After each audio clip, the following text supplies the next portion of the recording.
é o nosso influencer oficial, porque ele produz conteúdo, né? É realmente um produtor de conteúdo.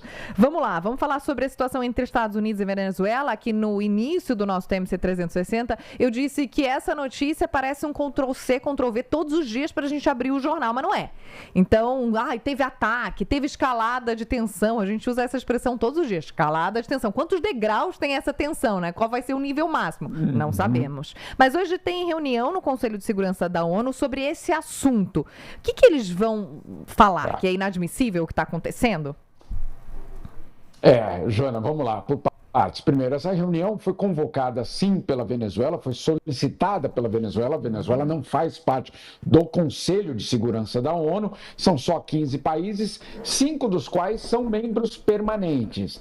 E aí, a Venezuela tem justamente uma aliança com quem? Com Rússia e China. Então, em nome da Venezuela, Rússia e China convocaram essa reunião do Conselho de Segurança que acontece às 3 da tarde do horário de Nova York. Para quê?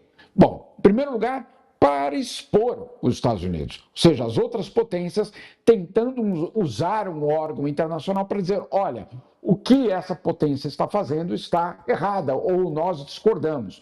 Então, não haverá um voto, não haverá uma resolução. Isso porque, inclusive, o governo americano veta uma resolução que existia. Isso a gente já viu em Gaza, já viu na Ucrânia. Então, para que serve uma reunião se nem mesmo uma resolução vai ser aprovada? Bom, ela serve, em primeiro lugar, para apontar dedos, para dizer, você é o culpado por isso. Se acontecer alguma coisa, se houver algum tipo de desestabilização, nós já avisamos. Aquela história, eu avisei.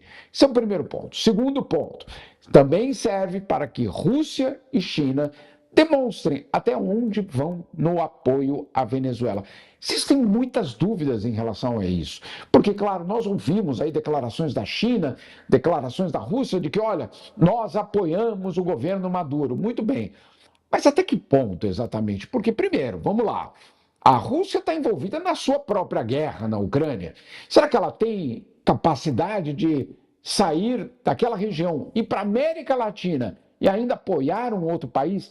Muito difícil. E a China? Será que a China, então, entraria num conflito armado com os Estados Unidos? Na América Latina, também muito difícil. Então, hoje, essa reunião serve, entre outras coisas, para a gente tentar descobrir até que ponto vai, de fato, esse apoio russo e chinês. Então, a grande expectativa não é pelo discurso da Venezuela no Conselho de Segurança da ONU. Nós já sabemos que eles vão falar. Isso é ilegal, isso é ato de pirataria, etc, etc. Tudo bem, já sabemos. Já sabemos o que os americanos vão falar. Estamos fazendo isso porque aquele é um governo ilegítimo, etc, etc. Tudo isso a gente sabe. Agora, o que é que a Rússia e a China vão falar? Essa é a grande expectativa. E o que Nicolás Maduro vai fazer? Fico pensando eu aqui, né? A gente está comparando dois países que não tem nem muita comparação em poder bélico e tantas coisas. Esse pedido de ajuda para a ONU, né?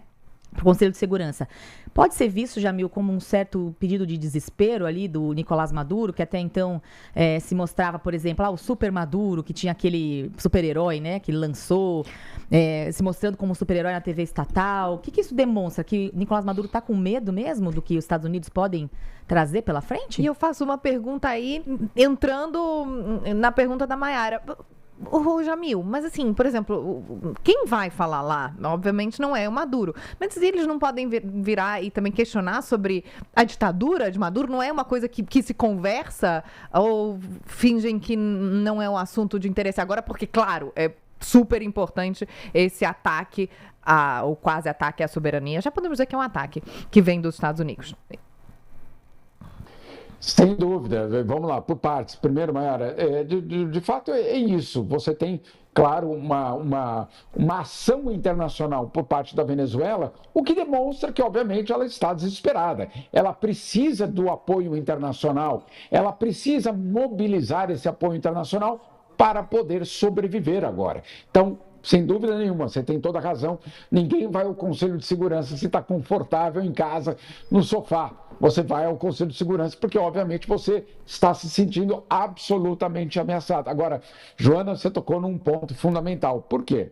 Porque a ONU, a própria ONU, nos seus conselhos, nas suas investigações, já concluiu várias vezes que Maduro cometeu crimes contra a humanidade. A própria ONU já disse isso. Os próprios investigadores da ONU, aqueles que falam, mas ali só tem esquerdista. Não, mas calma aí, essa própria ONU acusa o Maduro de crimes contra a humanidade. Então não é verdade, aquele papo, né? O mundo é um pouco mais complexo do que um fla-flu permanente, né? Não é exatamente assim. Essa própria ONU já apontou justamente para crimes cometidos por Nicolás Maduro. Então, olha só que complexo que é a situação. Você vai num órgão que já te questionou para tentar garantir a tua própria defesa. Então, por isso que essa reunião de hoje ela é repleta de, eu diria, incertezas. O que é que vai dizer um grupo, o que vai dizer o outro? Aí tem uma grande dúvida, qual vai ser a posição dos europeus, França e Reino Unido. Que posição que eles vão tomar? Eles vão tomar uma posição mais pró-americana ou vão tentar falar, não, gente, não vamos com calma, não é bem assim, etc. O fato é que, claro, um ato de pirataria é um ato de pirataria, é ilegal. Uma invasão a um território estrangeiro é ilegal, é ilegal. Um ataque à soberania é ilegal, é ilegal. Tudo isso a gente sabe. E do outro lado, nós também sabemos que um regime ditatorial também é ilegal, que também viola princípios básicos. Então, por isso que esse tema, claro, é bastante complicado, bastante complexo. E, claro, a reunião de hoje ela é importante por todos esses elementos. Bom, tô curiosa, né? Porque é realmente uma sinuca de bico, Jamil. Tudo que os Estados Unidos estão fazendo, a gente repudia. Só que tudo que o Nicolás Maduro sempre fez, a gente também repudia. E aí você tem uma sobreposição de importância. O que é mais importante? Qual é o repúdio maior, né? O que a gente vai cuidar primeiro? Então vamos restabelecer uma democracia na Venezuela e aí os Estados Unidos param? Vamos parar os Estados Unidos, mas depois vamos restabelecer a democracia na Venezuela? É uma confusão. Por isso que não é fácil. É uma confusão. O único elemento que eu colocaria nessa questão, para deixá-la mais confusa ainda, é que para o governo americano depende quem é o ditador.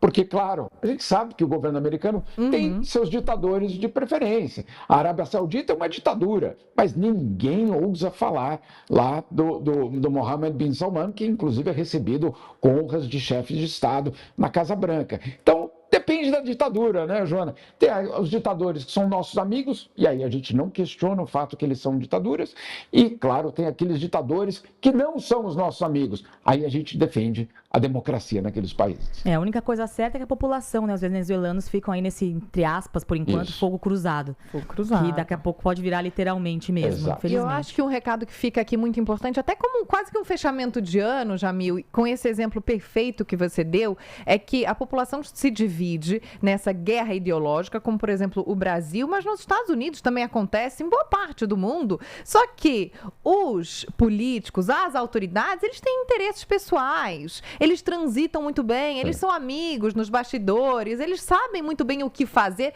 enquanto a população aqui fica se xingando e aqui no Brasil, não sei se você viu, saiu uma pesquisa que as pessoas estão com medo que o Natal seja prejudicado por conta de comentários e brigas políticas. Não adianta, gente, vocês acabarem com o Natal, com o clima de festa, com, né, a confraternização em família, porque eles não acabam. Os políticos, eles sabem muito bem fazer tudo, né, pra sair como eles querem que as coisas saiam. Exatamente, por isso que em política e principalmente na diplomacia não existem aliados ou amigos, existem interesses, ponto. Que mudam, né? Então, que mudam, obviamente, perfeito.